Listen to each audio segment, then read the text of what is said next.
Mainit na pinag-uusapan ngayon ang tungkol kina Paolo Avellino at Kim Chiu, matapos kumalat ang balita na nanliligaw na daw ang binata sa Chinita princess na si Kim Chiu. Maraming komento ang kumalat sa social media at mga katanungan kung may katotohanan nga ba ang kumakalat na balitang ito. Ayon sa balitang nakarating sa amin habang masaya daw nakikipagkwentuhan si Kim Chiu sa kanyang mga co-host sa It's Showtime, hindi niya naiwasang mabanggit ang tungkol sa balita ng panliligaw sa kanya ni Paolo Avellino. Hindi man niya diretsahang inamin ang totoo, ngunit halatang masaya siya at kinikilig pa habang sinasabi niya na hatid sundo siya nito tuwing may work siya.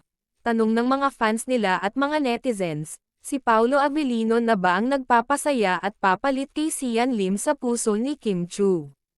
Kayo na ang humusga.